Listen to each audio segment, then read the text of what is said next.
Je suis DJ, je mets n'importe quoi.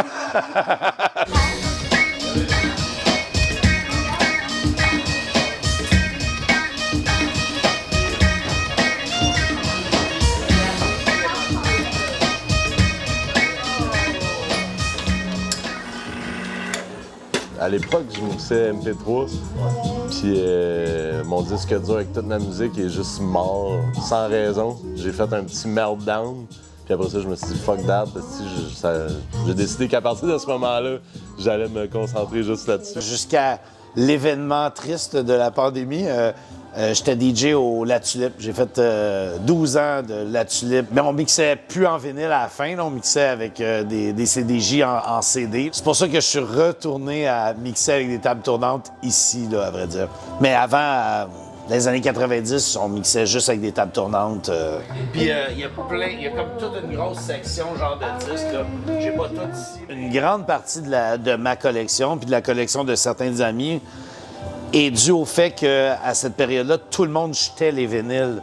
Ici, je n'ai comme à peu près 2000 quelques, mais chez nous, je n'ai comme 8000. Sauf que c'est un truc sur 30 ans, là, si on veut. La scène montréalaise, il a quand même... Enfin, il y a des très très bons artistes depuis des années, depuis une vingtaine, trentaine, quarantaine d'années, qui jouent sur vinyle, qui jouent au niveau national, mais aussi au niveau international. Je pense qu'on a de plus en plus de gens enjaillés un peu, tu sais, genre, quand ils comprennent qu'il y a un réel effort derrière de sélection, d'aller diguer, d'aller voir tous les record shops. C'était un peu notre condition quand on a lancé le collectif.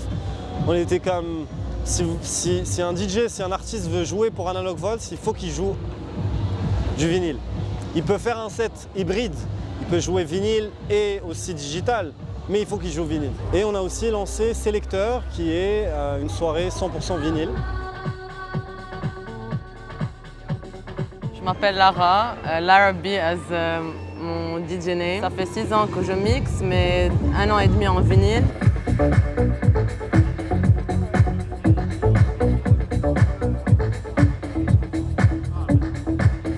Vraiment, il faut avoir une communauté d'artistes, d'amis proches qui comprennent le processus d'apprentissage et qui sont they're willing to teach you and to be patient with you et faire beaucoup de fautes au début.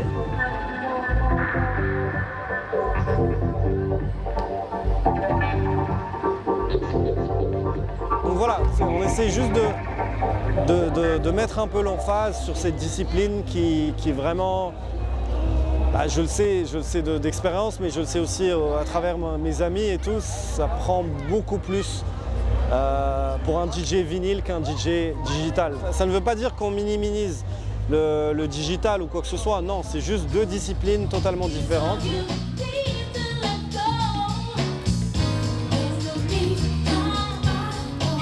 Tu sais, après, il y a différents types de DJ. Puis moi, souvent, je dis je suis plus selecteur que, mettons, DJ.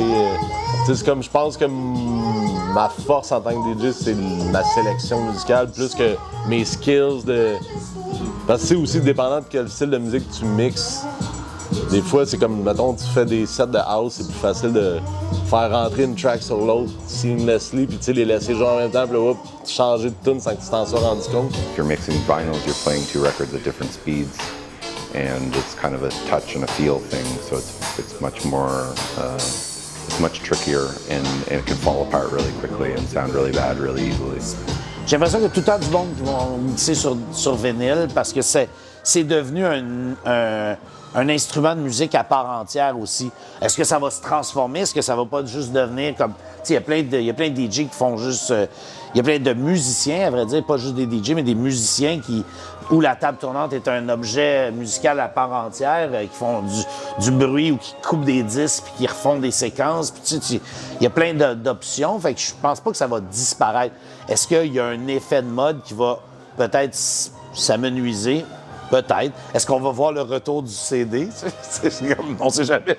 Le streaming, tout, c'est comme tellement intangible, puis on sait pas, peut-être que demain, ils vont décider qu'ils tirent la plug, puis tout ça disparaît. Des années de monter des playlists que, du jour au lendemain, ça existe plus, puis c'est comme ça, à moins d'un feu, knock on wood, là, mais ils sont là, puis tu sais, c'est comme, il y a des disques qui ont 100 ans maintenant, là, où ouais, on dirait qu'un coup que la musique a tout été dématérialisée puis elle se retrouve sur des plateformes et tout, ben c'est comme le fun de retrouver un objet. Ça reprend comme un sens, puis on dirait que ça fait repositionner la musique comme étant un temps d'écoute. Tu es obligé de faire un geste. Tu peux pas juste dire « Ah, je vais écouter de la musique en faisant la vaisselle, en pesant sur un piton puis que ça joue tout seul. » Tu es obligé de te lever aux 20 minutes pour tourner le disque de bord. On dirait que ça rematérialise l'expérience ou l'écoute, à vrai dire, d'une certaine façon.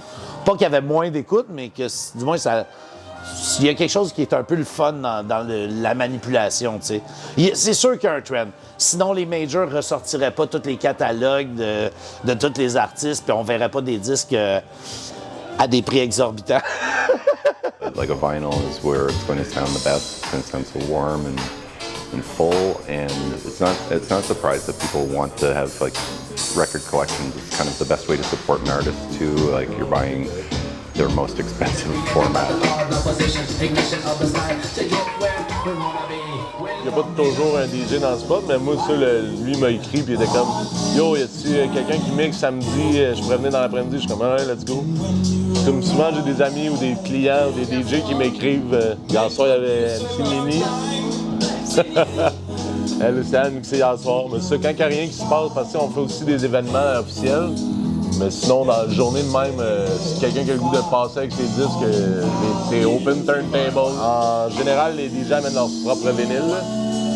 Mais ouais, ça, tu peux aller fouiller puis t'acheter un petit truc pendant que tu fais ton set. Là. Tu le vois un peu partout en ville, il y a de plus en plus de bars qui ouvrent qui sont équipés avec les tables tournantes. Parce que c'est pas tout le monde qui a un setup, 2 tables tournantes, mixeur à la maison. C'est aussi low pressure, là. C'est pas comme de faire ça dans un club ou whatever. Fait que tu viens ici, tu dois avoir un peu de monde qui digue puis qui mange. Fait que c'est pas rushant d'essayer des tracks. On a vraiment un gros bassin ici à Montréal. Il y a vraiment énormément de talents et énormément de très bons artistes. Pour moi, limite meilleurs que ceux qui explosent en Europe. Mais ils n'ont simplement pas l'accompagnement qu'il faut, tu vois.